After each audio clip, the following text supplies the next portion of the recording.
Good evening. My name is Jay Rothman. It is Friday evening, and welcome to Real Men, Real Talk Raw. This evening, we have got a guest that is joining our show, and his name is Chris Burns. And Chris Burns has got an absolutely amazing story that he's going to share. We're going to have the opportunity to have some great conversation about the period of his life, what led up to his rock bottom, and how and what he did to basically come home to himself. And so I'm excited to have Chris on this evening. If you are live, welcome to the broadcast. I appreciate you being here. And when you hear something that resonates with you, feel free to hit like or love. If you have any questions or comments, please share them. And we will do our best to bring them up on screen and address them if time permits. And at this moment in time, I would like to actually bring my guest on, Chris Burns. What's up, Jay? Hold on one second. Here we go. How are What's you? up, Jay? Welcome. Thank you. Thank you so much for having me on. I'm super excited to share about my journey, and I'm sure you're going to be sharing about stuff from your life as well and add value to our audience so that we can all be our greatest possible selves, man. So, Chris, let's talk a little bit about how we met. I was introduced to you by Deb Garcia, who is the founder of Spirituality Gone Wild. She said to me that I got a guy that you need to meet. This guy is amazing. This is a young, up-and-coming, rising star. And hopefully I'm not filling your ego, because that's not what this show is about. But I reached out to you through her suggestion, and you responded like almost immediately. I believe she actually connected us and through a messenger of some sort, a link. And we, like within days, we were on the phone actually having our video chat. And what really struck me about you was the fact that, see, for me, I hit my rock bottom when I was 54 years old. I had to go through and live through decades of what I'll call just an internal discomfort and internal pain. And when I learned that you are a young 27-year-old, I believe that puts you in the generation of millennials. And when you shared your story, it just brought me to tears in that moment, if you recall, because I've got 3 sons that are in their 20s, as is you. And it just gave me such hope that for anyone that is in their 20s, that we don't have to wait until we get so sick that we physically are ill. We could hit a rock bottom at a much younger age and have the willingness to do whatever it takes to turn our life around. And it just gave me such hope for your generation, that you guys don't have to do what I did. You don't have to wait till you hit another level of low, a lower level of low. And so, having said that, I'd like to invite you to open up and begin sharing your journey of how it was and how you came to be who you are today.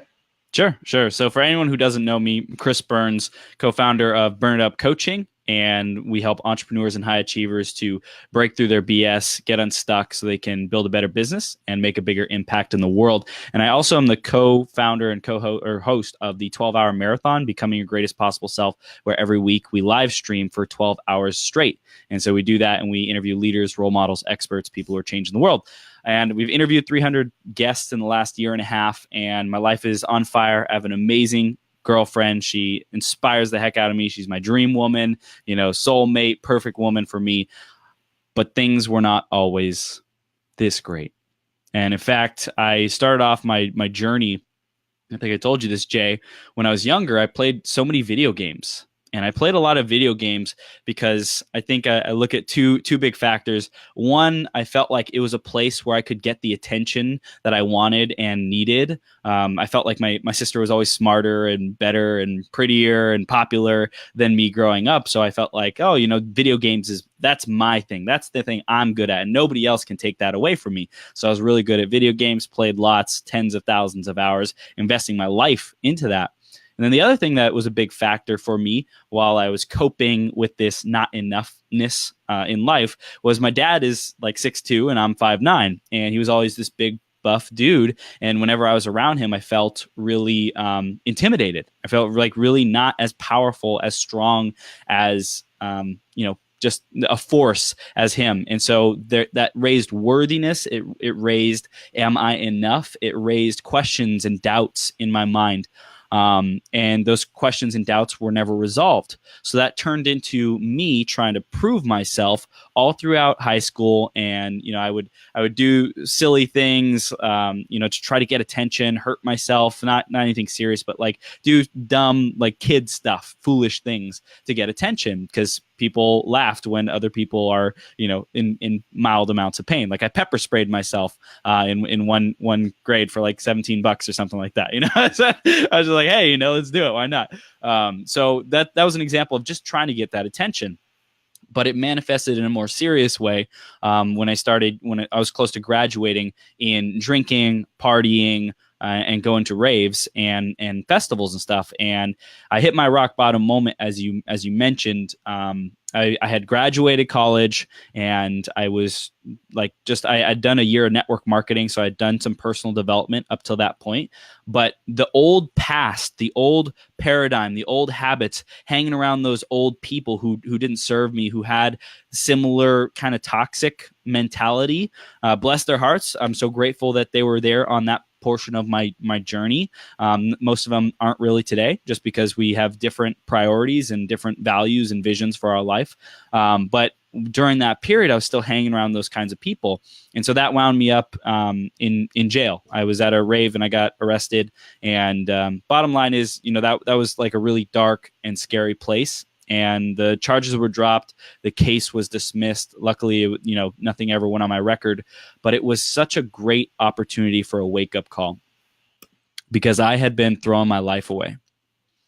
I had been taking it for granted. I had been telling my parents, I don't need you.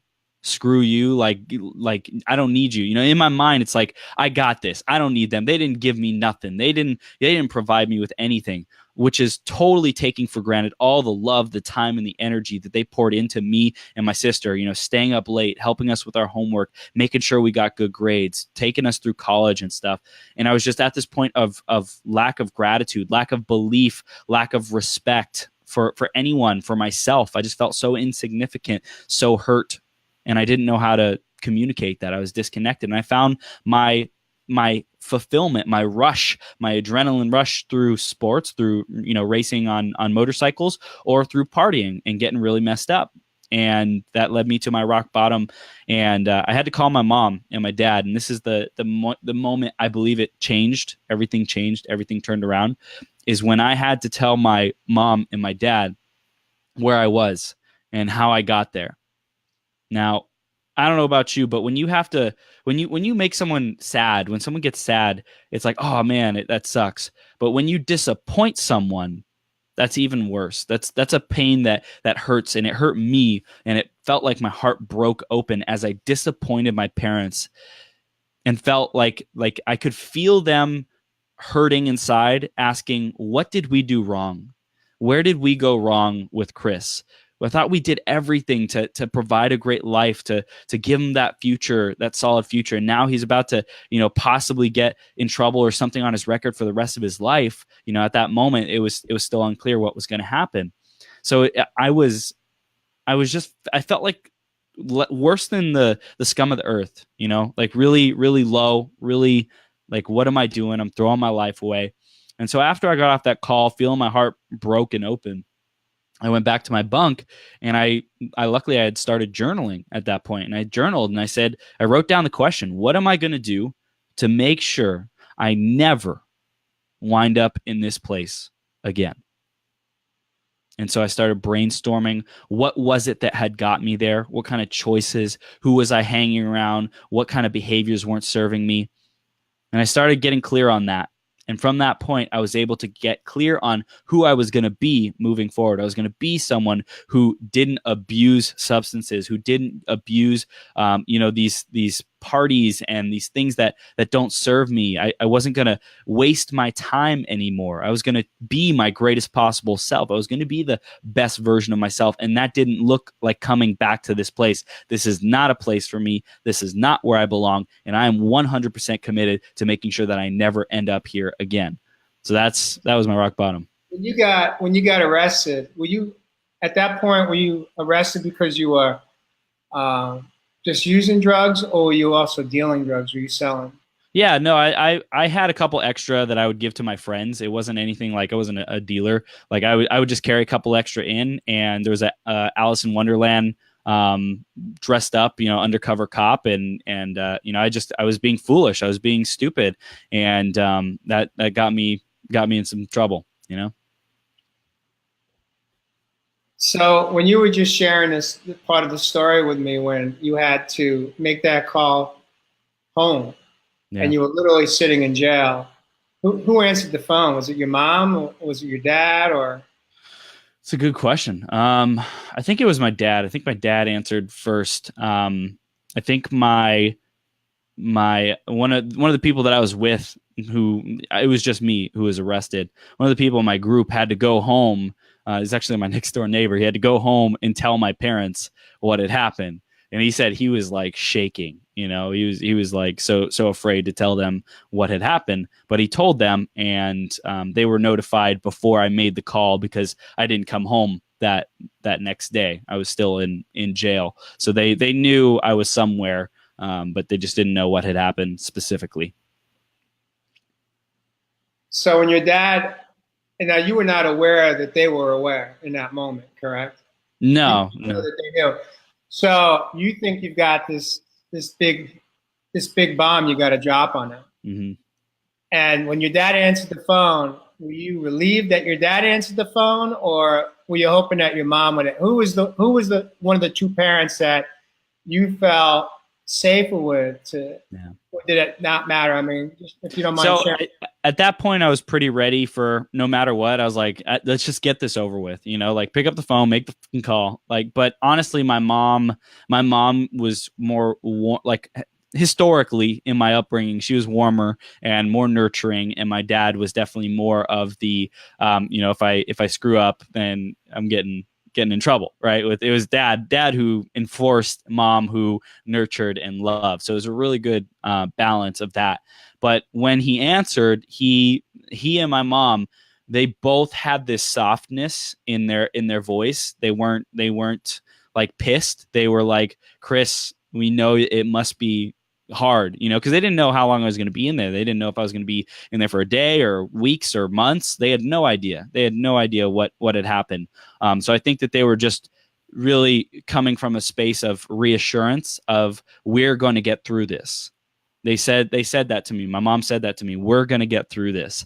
And so that reassurance was really empowering and grounding for me to know that, wow, no matter how much I screw up, no matter what I do, my family still loves me. I didn't even know what love was before this. I didn't know, I said I didn't know what love was. I said, they don't love me. I don't love them. I didn't use the word. Now I use it like all the time. So it's like, it was just this vocabulary, this energy that I had pushed out of my life so far. And the universe said, hey, this energy of love is too far out of your life. We're going to teach you how much you need this love. And so then I got the lesson, the smack, and had to wake up to what I had been taking for granted all along and what was present all along. Wow.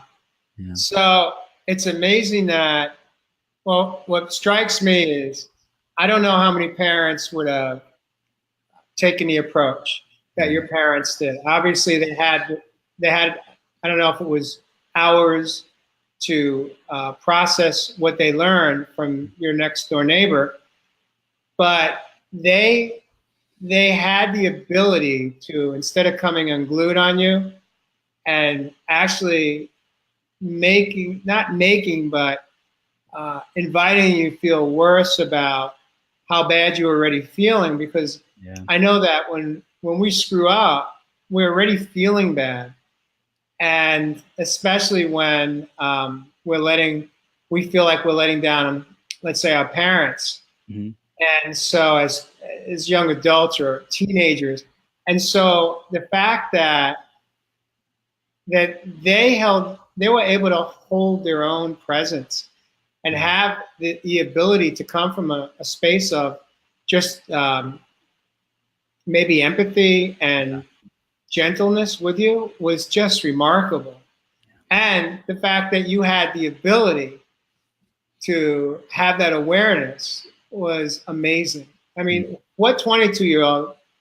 I mean, did you figure that out in that moment, or has it taken you the last 5 years to really hone in on how it all unfolded? It was just like an immediate, instant, boom, I understand this, or was this a process that got you? Oh, yeah. Yeah. It was totally a process. In fact, like, I think that's the natural phases of life. When there is trauma, when there is something that happens, there's these periods, these seasons, these phases. When the cut first happens, it's fresh, it's raw, it's boom. And then what happens? It starts coming back together, it scabs over, it scars over, and then eventually maybe even fades away. So for me, when this first happened, when I was there, I'm in this state of, I got to get through this. I got to take the next step. What's the next best step? What's the next best step from here? It's to get clarity on how I'm not going to be here anymore. It's going to get because this feels wrong. This feels all off. This feels like there's something I was missing. There was signs I was missing. What the heck did I miss? When did I miss the turn off? When did I miss the U-turn? When did I miss the the fork? I missed the fork. Yeah, my spiritual mentor actually refers to that as the signposts, Mm. which is pretty much what you just described. Is that there are signposts every day, everywhere we turn, and when we're not paying attention, which is quite often, because we're not present, we're not in the moment present, we are distracted with thoughts and obsessive thinking and worry and fear and all, and just surviving in life and just trying to get through the day. We miss so many of those signposts that are right there in front of us, where that basically where all of the true answers are. Mm. Yeah. So I wanted to continue and how it evolved. So in the moment, I said, like, what happened? What did I miss? And after that, I knew I had to get back on the right path, so to speak. So I said, what can I do? What can I do to start becoming a better person? What are the activities that good people do? Well, they volunteer. They do, like, they go help homeless shelters. They go do things in their community. So I said, okay, the very first thing I'm going to do is start getting back involved in community service. So I started volunteering at my time. I think it was every other Saturday, handing out food to the needy at a local high school that I was doing. I'd go with my family, and it was a really good time for a local church. And the other thing that I did is I joined a Toastmasters club. Now, this Toastmasters club was an access for me to remember and integrate and become a leader, because I viewed myself as this little kid, this troublemaker, this hooligan, this person who was going to get in trouble, who got other people in trouble. I was wrong. I was a jerk. I was, stupid, foolish, whatever, right? I made all these judgments about myself. So I had to start putting myself into a community. I didn't see this at the time, but looking back, I had to invest myself in a new community that created a new perspective in my mind about who I am. Because if I keep hanging around the same people, then I'm going to keep feeling like that old person.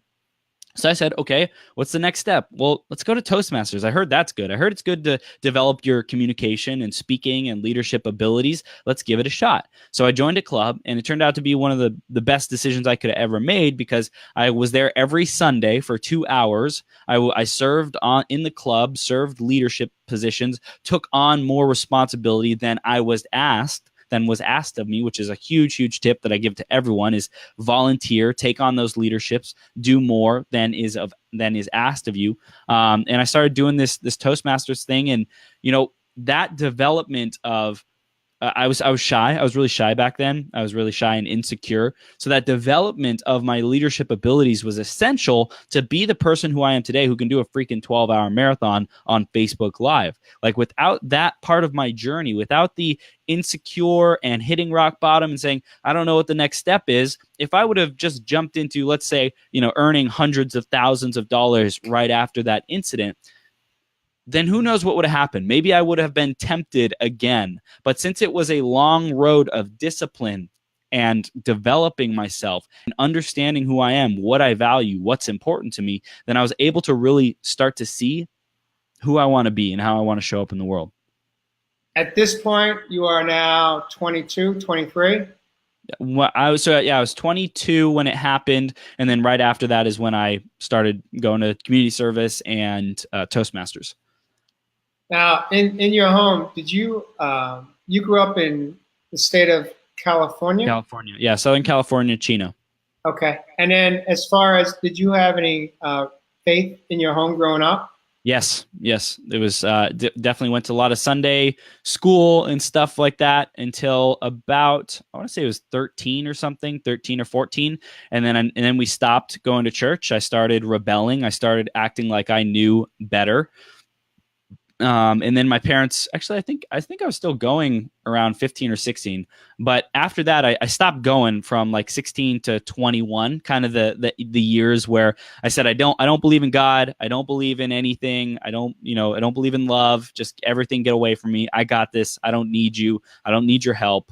So we definitely had that Christian upbringing, but I started resenting it and resenting anything about it or my parents. And I think that's what got me into trouble a lot.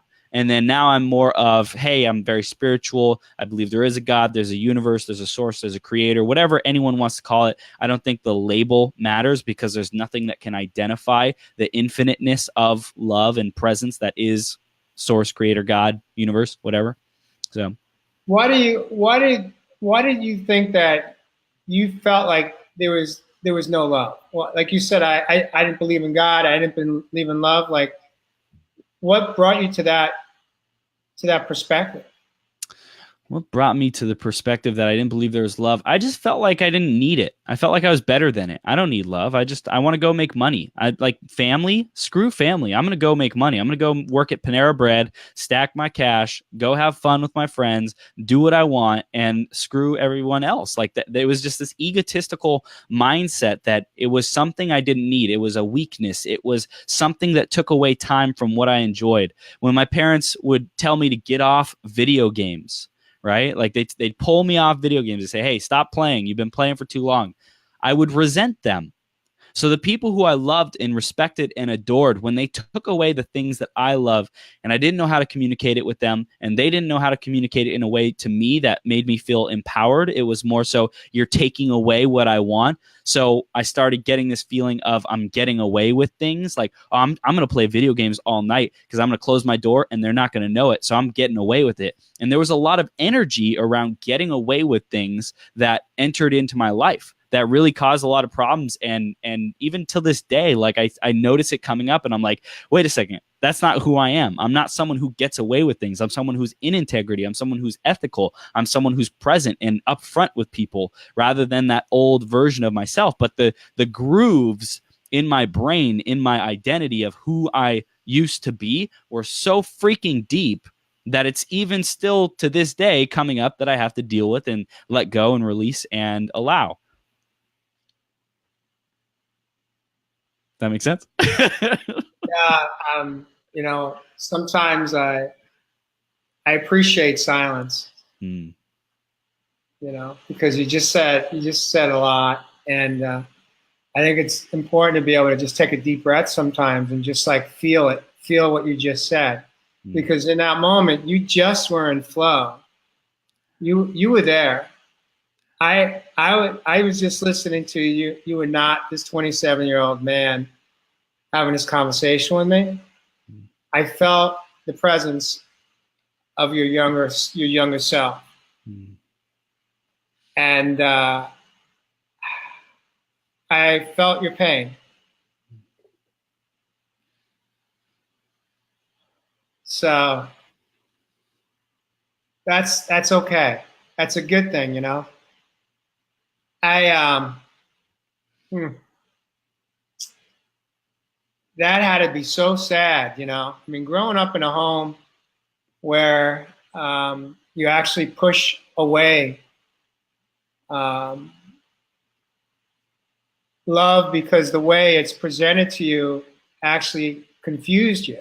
It sounds, you don't mind me paraphrasing, you were it confused you. Like, if you love someone, then why do you take things away from them? And what's interesting is the things that you describe, let's say, the ability to play your video games. That's just it's material. It's not truly today, you know, and I know that's not what's important.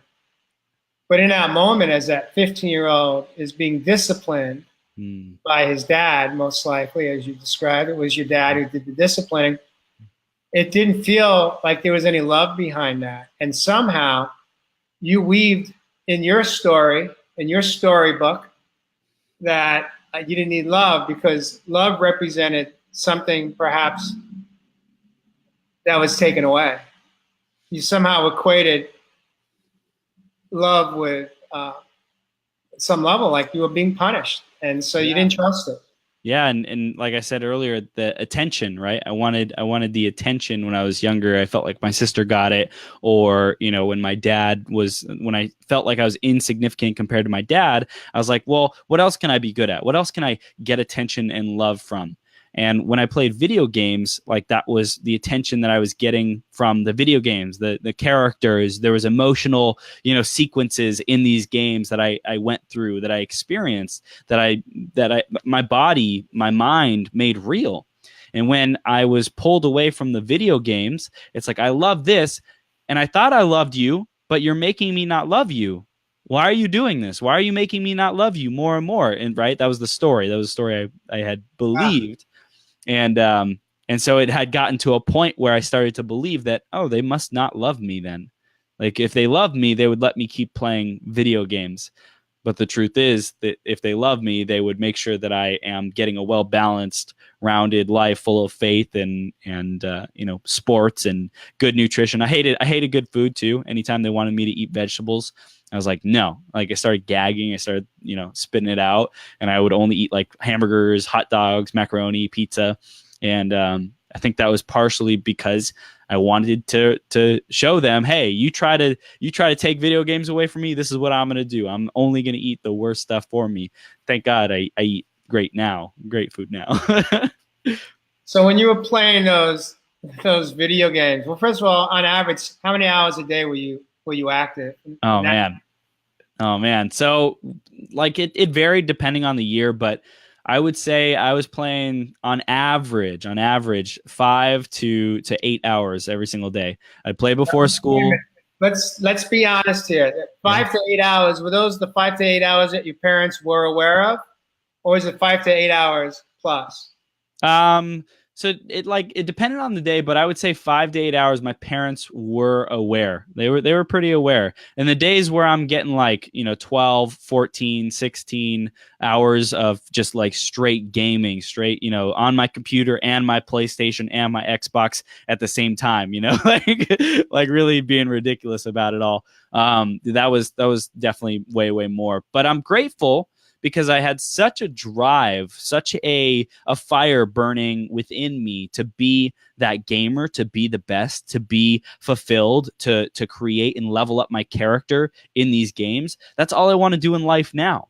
All I want to do is level up my character and help others level up their character, their player, so to speak, in this game of life. And I view that as getting clear on what your vision and your purpose is, and also like knowing what the steps are, getting the support and the help that you need, getting the power-ups, getting the mentors, the coaches, the leaders around you, the community that helps you and helps you grow, the systems and strategies in place. Those are power-ups. Those are weapons and armor and items and stuff. So I'm so grateful for that time period because it translates so well to why I do what I do these days, and it gives me such a deep level of understanding about who I am, which I'm super, super, super grateful for. So where I'd like to go with this is when you had your awakening, when you hit your rock bottom, and you jumped into being of service to others as you share it, as well as you got into Toastmasters. Mm-hmm. How did you get from there to here? Because there's obviously it's roughly 5 years, 4.5, 5 years. But where did you? How did you further your growth? I'll refer to it as your, let's say, your internal growth, Mm-hmm. learning more about yourself, and coming home. Yeah. So I had no idea what I was going to do with my life. I had my electrical engineering degree. I went to work, and I wasn't fulfilled. I wasn't fulfilled by that work, engineering work. There's a lot of like repairing electronics and stuff like that. I'm like, oh, I don't want to be doing this manual work. It's not fun. It's not like building a computer. I really enjoyed building computers and building things when I was growing up. And I think that was partially because my dad, he taught me a lot about mechanics. He taught me a lot about, basic tools and usage, and, how to cut, how to build, that kind of thing. And I think I started resenting that portion of me, my identity, my life, when I had to start, going and being an engineer. So I did some engineering stuff for a while, wasn't really fulfilled with it. And then I got a sales job doing door-to-door sales for Verizon. Now, I did this for about 9 months. And during that time, I had hired a coach who was in my Toastmasters class. He helped me basically take my thinking and turn it into results. So I hired a coach, and he started getting me on that path of gratitude, getting me on that path of love, having that guy he'd made like multi-millions in his business.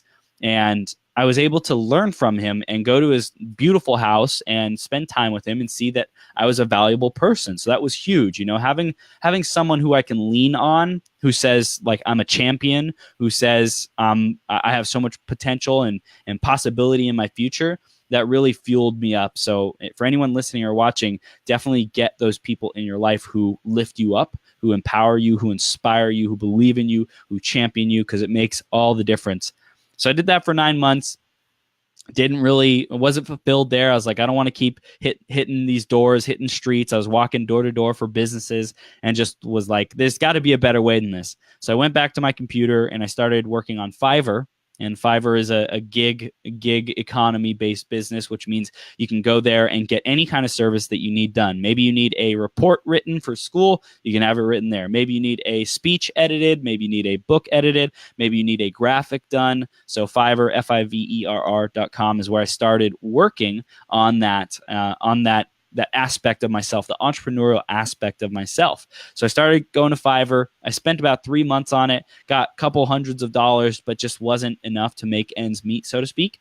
And so I said, okay, I got to do something else. Went back to my engineering job, and then I tried a couple different other jobs. A sales fitness director at a fitness boot camp. I did that. I did, what else? I did a business analyst for a sign manufacturing company. Basically, I was figuring out I was taking these part-time jobs to figure out like what I was going to do in my life, how to develop myself and be my greatest possible self.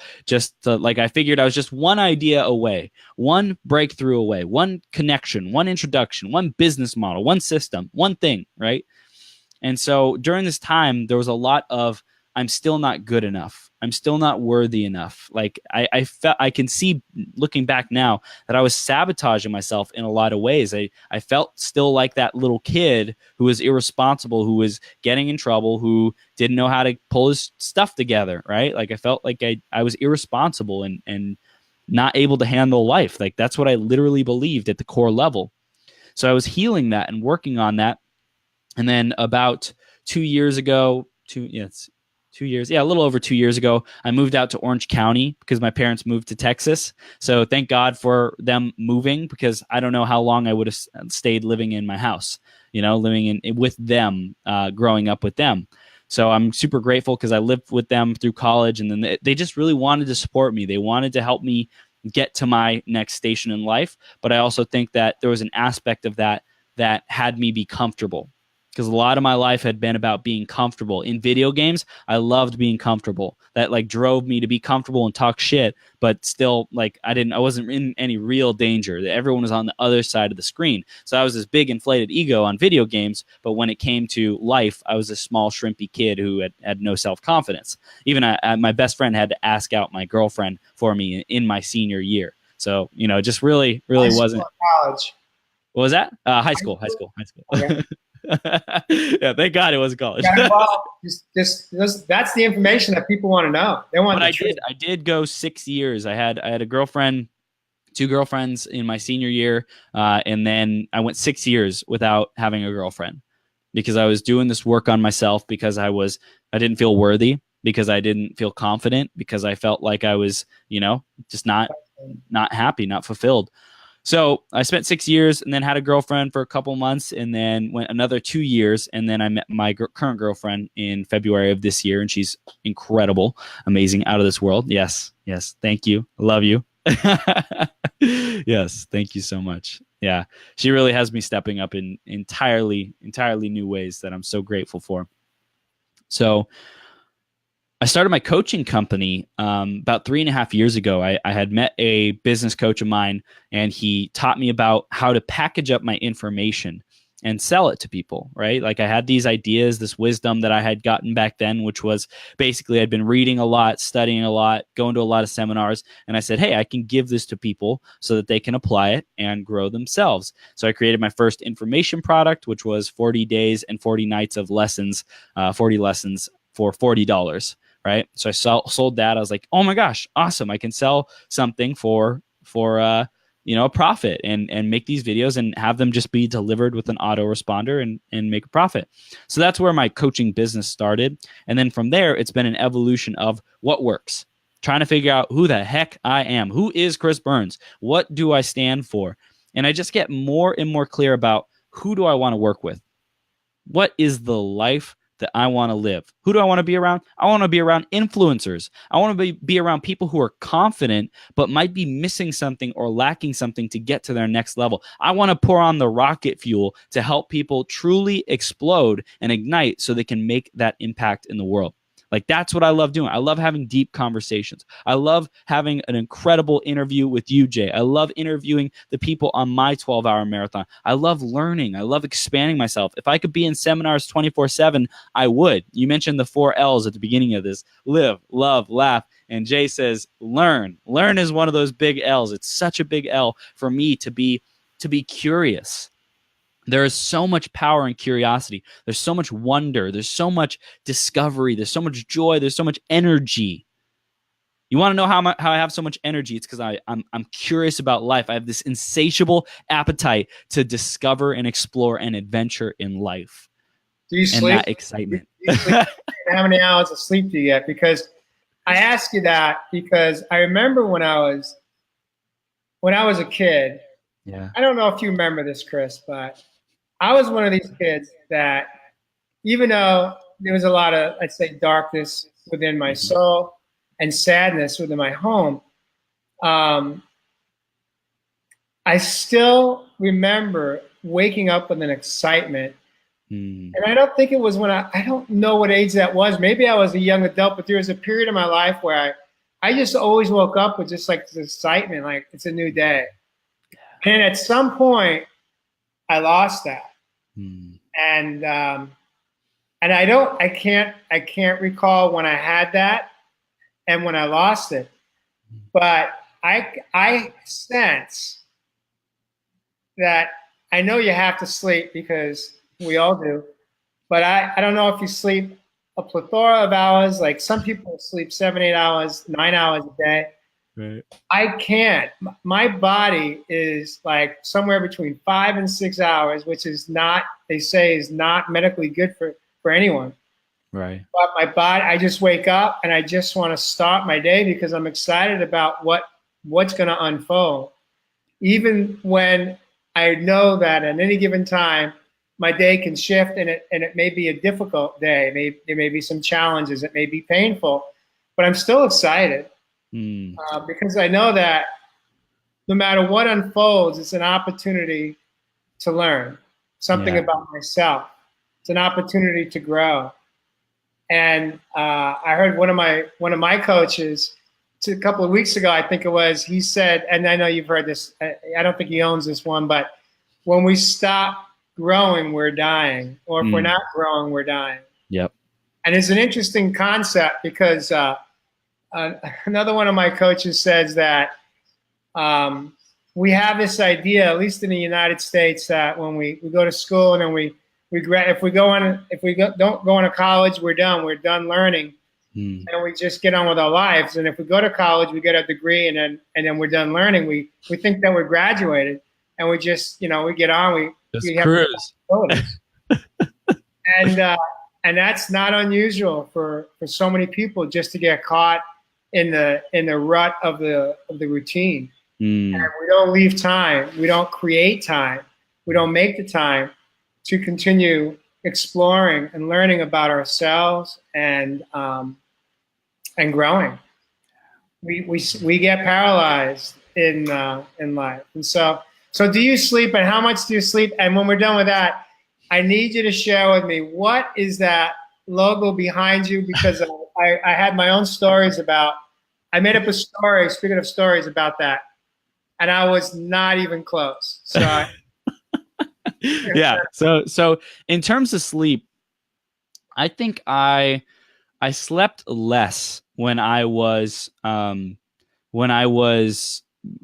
lots of video games, because I had such a desire to get back into that world of video games. So I would sleep like 5 or 6 hours a night, sometimes 4, 4, 5, 6, like just whatever it takes. So that was like teenage, like say 12 to 18, 19. But after that, what happened is I think I started getting back into the view of, wow, life really isn't that exciting for me. Like, I have to go to college, I have to do all this work. Like, it really wasn't that exciting for me personally, because I knew I had to go do work. It wasn't as enjoyable as just being a kid playing lots of video games. So after that, I moved into this phase of, I bounced around to a couple different jobs, and I think that there was a sense of almost like dread. So how you said you get up and life's like a new opportunity, what do you get to learn and stuff? Like, with me, I had this sense of dread, like, oh my God, I got to go to another freaking day of trying to figure out what the hell my purpose is. What the hell is wrong with my life? Why I'm not there yet, right? This there yet mentality plagued me. And so I think that highly affected my sleeping patterns. So I started using sleep as an escape. I started using sleep as a way to run, as a way to hide, as a way to numb.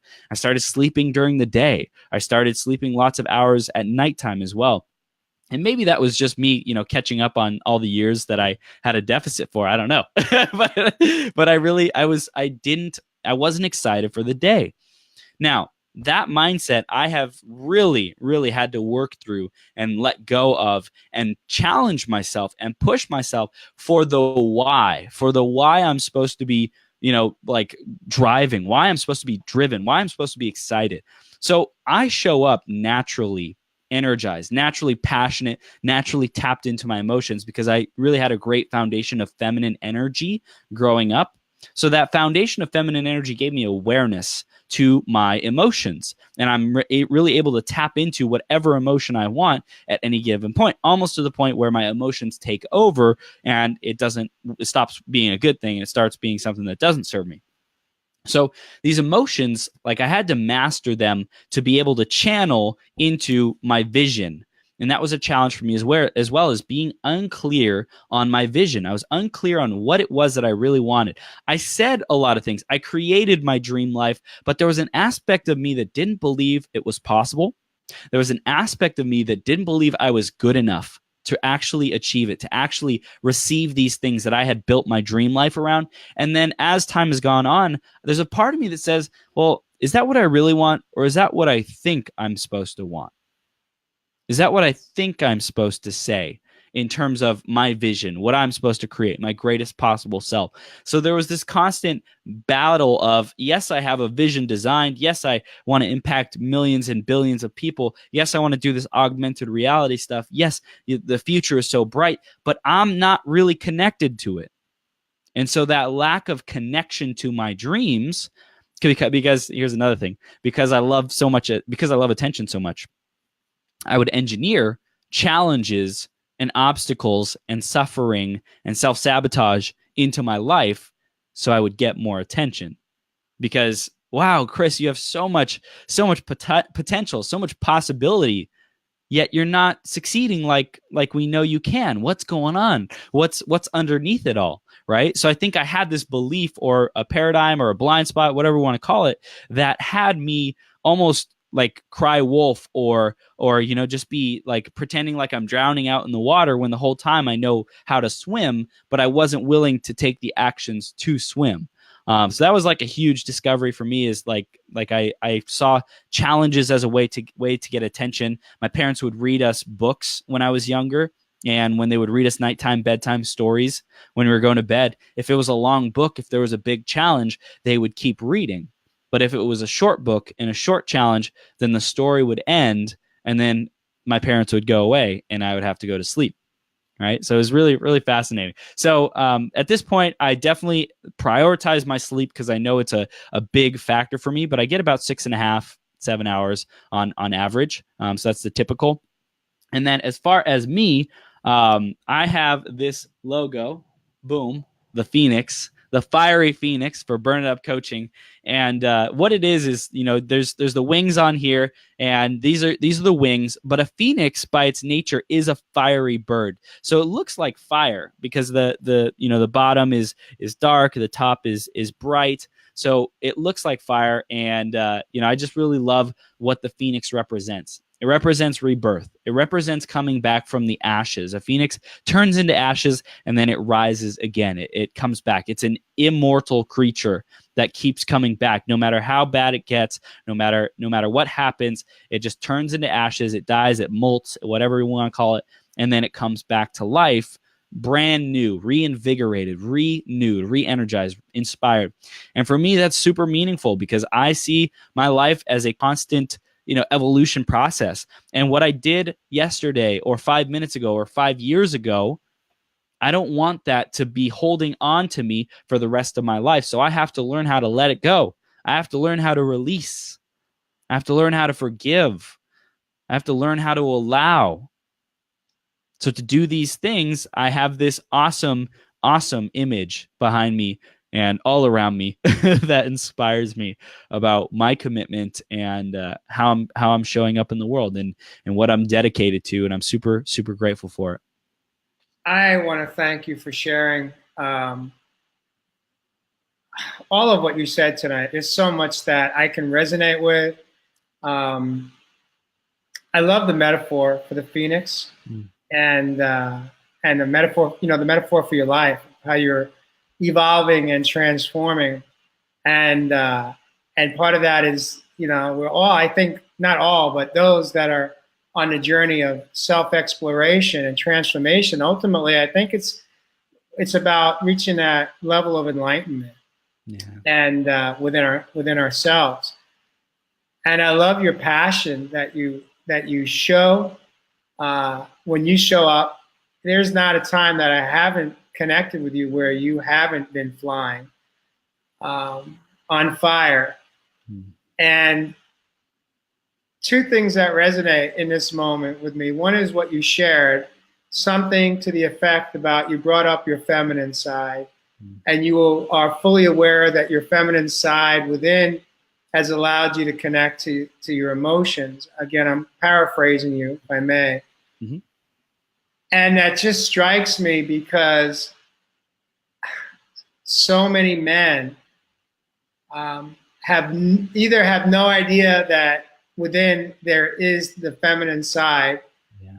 And if they have an inkling that they have anything feminine within, they want to rip it out. They feel that they need to really show their strength, their testosterone.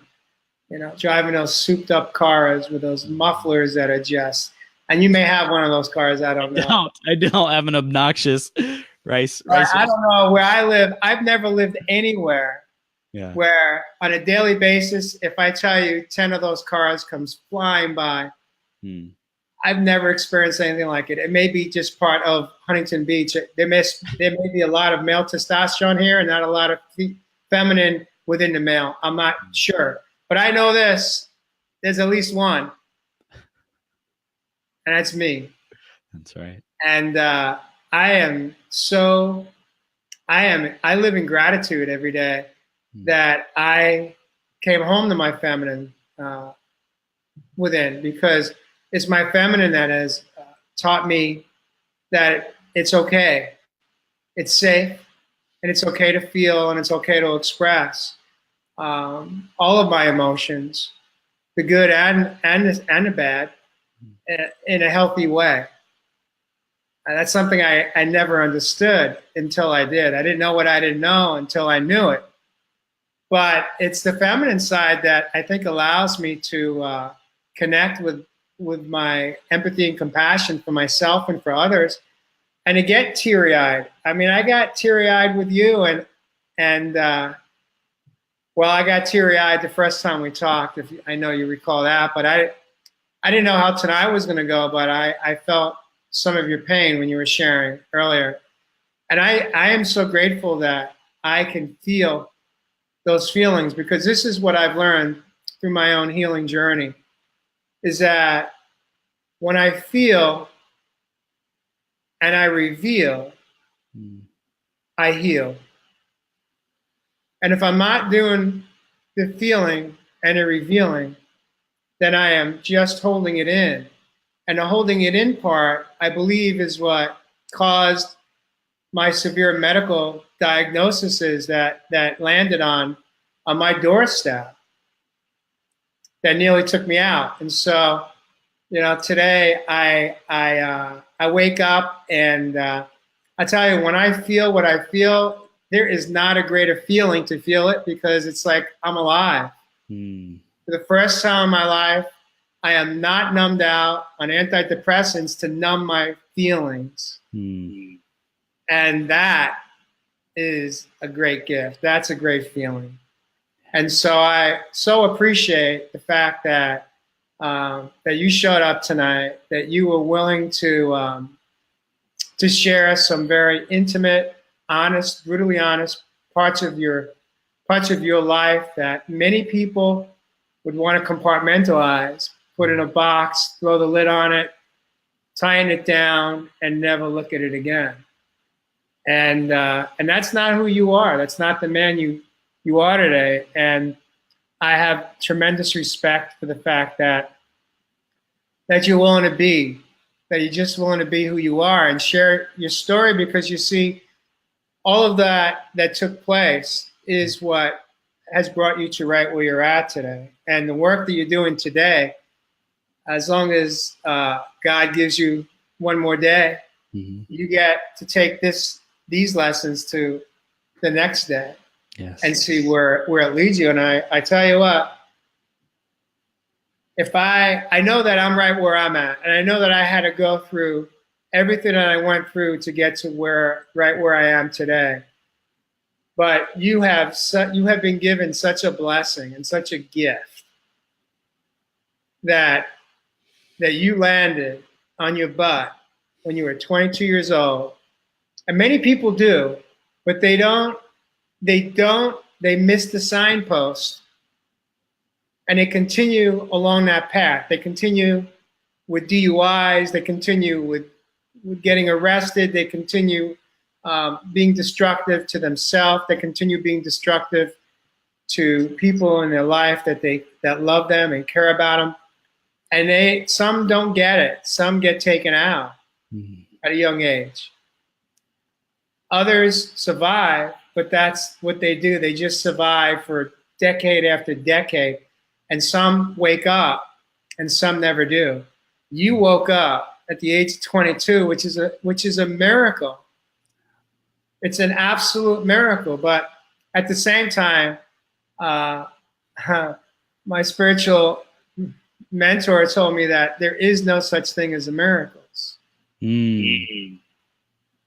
Miracles are man-made. The idea that something is a miracle is a man-made idea, just like video games are man-made. if you believe in that there's a power greater than yourself, if you believe in, if you have spirituality as part of your core, or if you come from a religion of faith of any kind, you understand that there are no miracles, that everything unfolds exactly as it was intended, has been intended. The good, the bad, the pain, all happens as it's been intended, so that that's where we get to learn and grow. Yeah. And my friend, you have so much ahead of you because of where you came from and where you're at and your willingness to just want to continue to learn and grow. And I am honored to be in the same room as you right now, the same room of Real Men, Real Talk, Raw. We are almost out of time, but I would like to invite you to share with our community, our audience. If you are here live, thank you for joining the show tonight. If you missed the live, it's okay. We still appreciate you coming back on replay, and you can leave comments on replay. Chris and I will respond to any comments or questions that you may have put out there. But I'd like to share how the people in the community can get hold of you. Yeah. Absolutely. And one thing I want to add to your comment about how I was awakened at 22. Yes, that is divine, right timing, perfect timing, and all that good stuff.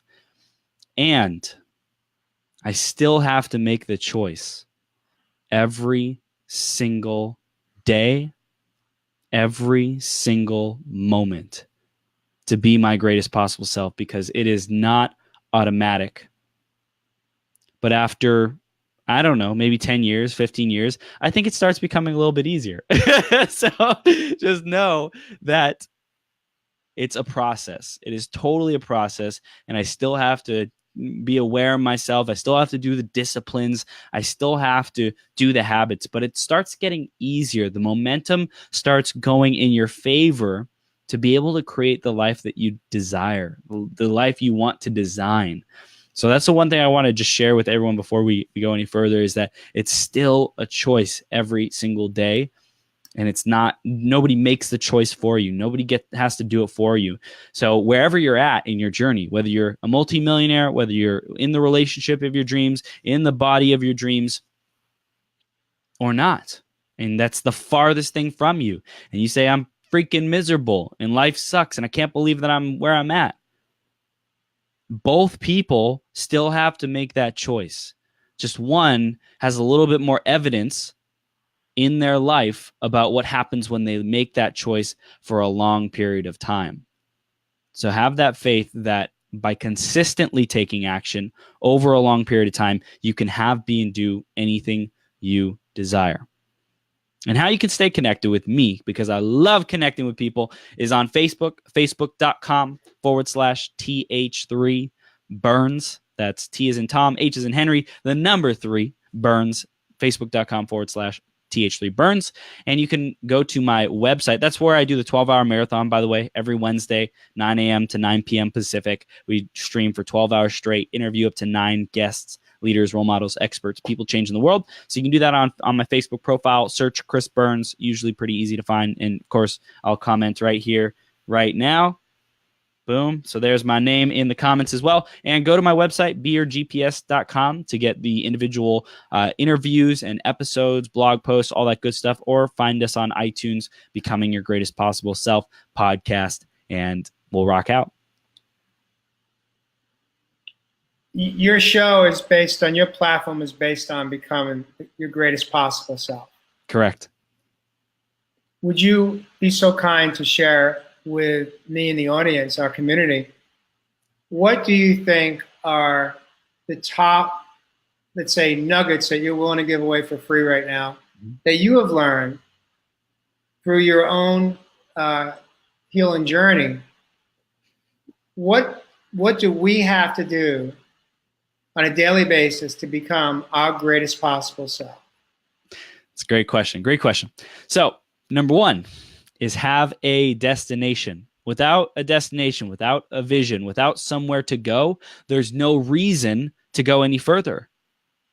If you are not crystal clear, or at least in the pursuit of crystal clarity on your vision, then your life is not going to unfold as awesomely, epically as you could, as if you took responsibility and designed it, literally journaled out, this is what I want, this is where I want to live, this is who I want to be around, these are the values that are important to me. So one, get clear on your vision. That is the number one thing that I've heard from every single freaking person I've talked to, is that they knew they didn't want to be stuck anymore, and they set a new course.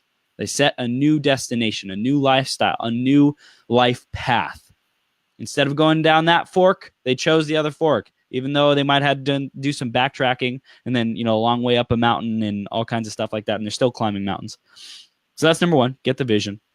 And number two, that I think is just the most powerful thing anyone can ever do, is own their story of the past. Own it. Own it to the point where you can share it in a way that, yes, you don't close it off. You don't disconnect from it. You don't say that's not me anymore. And I resent that. I'm never going to talk about that. Like you said, Jay, box it up and, put it away, never to be seen again. No, that's not owning your story.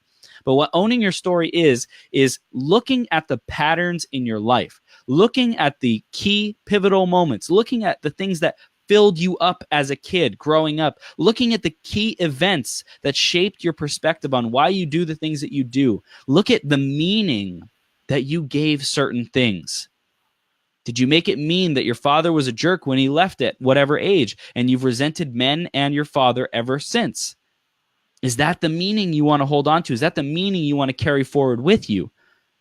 So when you look at that past and you start to own your story, you get to say, okay, this is how I used to see it, but how do I want to see it now? How do I want to relate to my journey now? And you can reframe what happened. You can make it mean something else. Instead of when dad left and I used to resent men and hate dad or whatever, now you can say, well, dad left and I want to be grateful for how he taught me to be a strong woman or a strong man. I want to be grateful for how he taught me to be resilient. I want to be grateful to teach me what to look for in men now so I don't, repel them. This is for women, right? Women who are seeking a man. So whatever it is for you, own your story, own those gifts, own the abilities, and go to work on being able to communicate that in an effective way. Because one thing you will never get away from is other human beings. Unless you want to go live on an island, I don't think that's very fulfilling. Some people want to do it, but hey, it's all you. Whatever you want to do, that's you. But for me, I know I'm going to be around human beings for the rest of my life.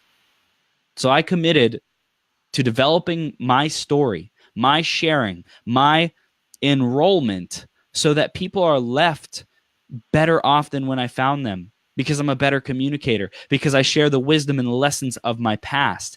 So those are the two things. Master your vision, the direction you want to go. Transform your story so that it gives you a propellant in the present, right? So you say, I used to be this kid, and for me, I used to be this kid who played video games all day long. I resented my parents. I hit rock bottom. And then I made a commitment that I would become my greatest possible self and help other people do the exact same thing. I developed that story years ago when I said, hey, I don't want to be this old immature kid who is, this troublemaker. I don't want to be that irresponsible kid anymore. I want to be this new greatest possible self. So I have to share that story with as many people as possible, so that now I program myself to say, I was this little kid who played lots of video games and, resented his parents, and man, he put them through hell. But he was doing it for whatever reasons he was doing it. And now who I get to be is a force of transformation. Now who I get to be is this source of light for people. And my future, oh my gosh, let me tell you about my future.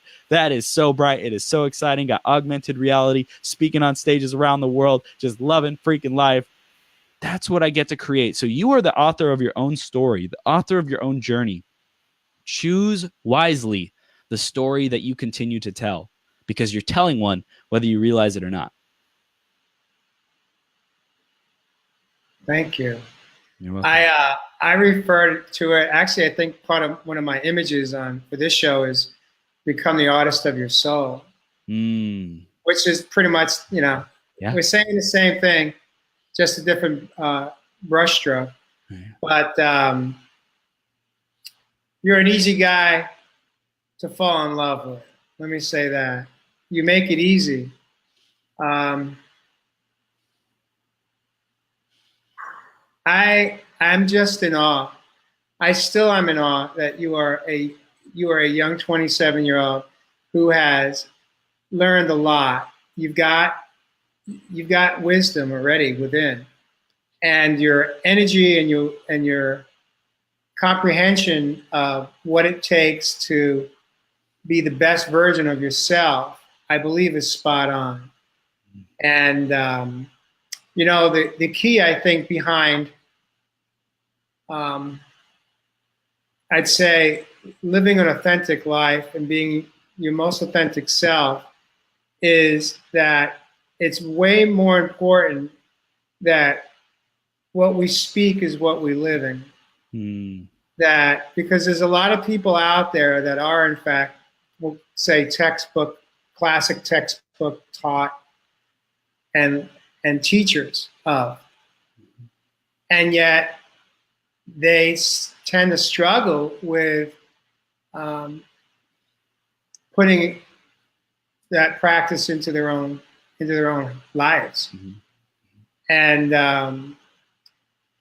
for us to truly, I think, be our most authentic self and to be successful from the perspective of being able to hopefully enlighten others and share inspirational stories with them so that they see that there is hope, that they can transform their own lives. Any aspect that is feeling uncomfortable, that they're not happy with. But it's very different when you have someone that you can trust, that you know is actually living. They're actually living it, and they're not just speaking it. And I so appreciate you, because there is no way that you could come on to my show and participate the way you did and not be your true self. And one last thing I'll say is that what really struck me about you was your ability to laugh and how easily you do that. And a lot of the time, I feel like you're laughing almost at yourself. You're able to, you enjoy yourself and you laugh out loud about your energy. Or maybe you could share with us as the audience, and this could be maybe the way we close out the show. But what is behind that laughter? Because laughter is one of the antidotes for healing. So I open it up to you to close us out through your perspective on laughter. Yeah. So when I was younger, I used to laugh so hard I would pee myself. And I got made fun of a lot for that, right? And I carried that with me for a long time, a lot of shame around that. And I realized that and recognized that and started sharing that pain of shame and guilt around that aspect of my upbringing. And it brought back a whole new world of joy. I was joyful when I was young because I was laughing a lot. I think we, as kids, typically we laugh easily. It's easy to laugh. It's easy to have fun. It's easy to do these things. But a lot of us put so many blocks and barriers, or make it, we constrict our self-expression so much so that we aren't free to just be with ourselves, to laugh. And so that was one of the greatest things that I ever reclaimed, is my sense of humor. And last year on the marathon, one of the portions I did was learning to laugh at yourself. And so I challenged myself to laugh for no reason while being videotaped, while being recorded.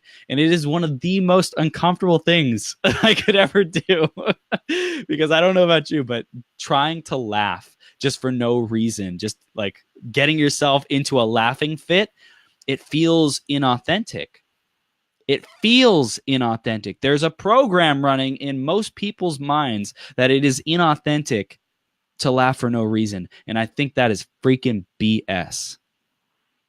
Because you don't need a reason to laugh. You don't need a reason to be jolly, to be joyful, to be happy, to be fulfilled, to be excited, to be present, to be a kid again. You don't need a reason. Just tap into it. Give yourself permission. And that's what I do. I give myself permission to be this kid, also adult, also leader, also, all these different things, whatever the situation calls for. I know that I'm being me.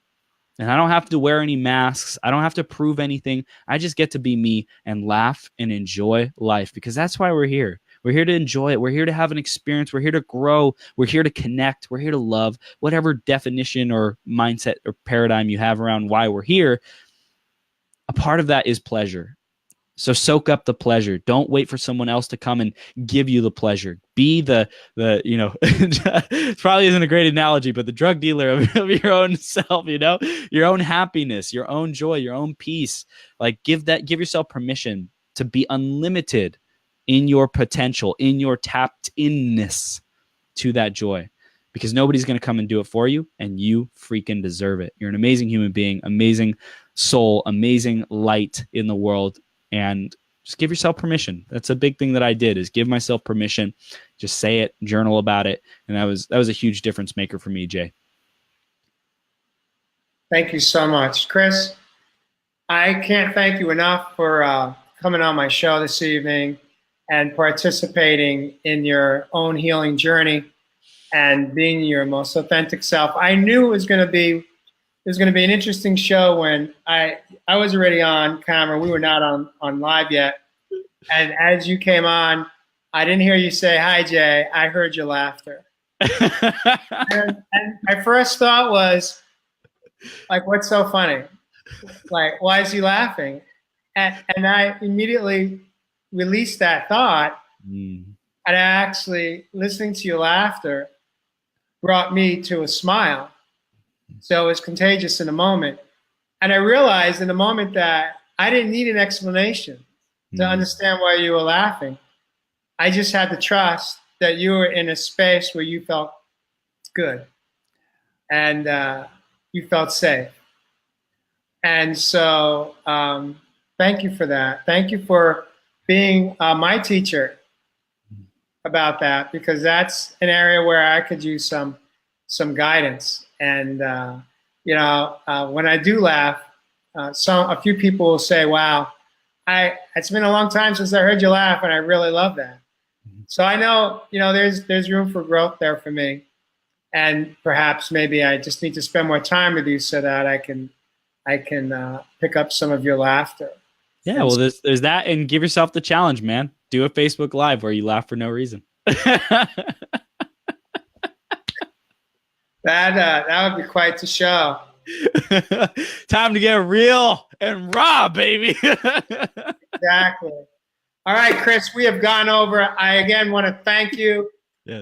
I suspect there's going to be greater opportunities for you to join me again and continue our conversation and be real, be raw, and show our strong masculine side as well as our strong feminine side.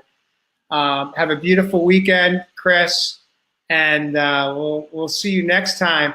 You're welcome to drop off. I just want to say a couple of parting words to the community. Thank you for joining us tonight. Thank you for showing interest to learn more about Mr. Chris Burns. He's an amazing young man who has so much wisdom and life experience to share and guide you if you're in need and looking to grow yourself. Next week's show, we are not going to be broadcasting on Friday night. We're actually going to be changing it up, and we're going to be broadcasting on Thursday night at 6 p.m. So the time slot's different and the day is different. It's August 16th at 6 p.m. I have got a special guest coming on. His name is Dwayne O. Hill. And Dwayne and I met about 30 months ago when I was on a business trip over in St. Thomas, U.S. Virgin Islands. And Dwayne is going to come on and share his amazing story of healing. He is a cancer survivor, and not going to give away too much, but I will say that he made a choice, as you shared tonight, that we have choices every day when we're given one more day. And he chose to not go through the traditional Western medicine to battle his cancer that was out of control.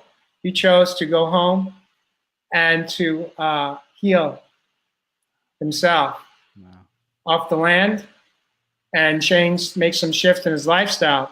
And he's going to come on and he is going to share his miraculous, amazing story. I know Dwayne now for, like I said, just under 3 years. He's a beautiful man. He has incredible wisdom.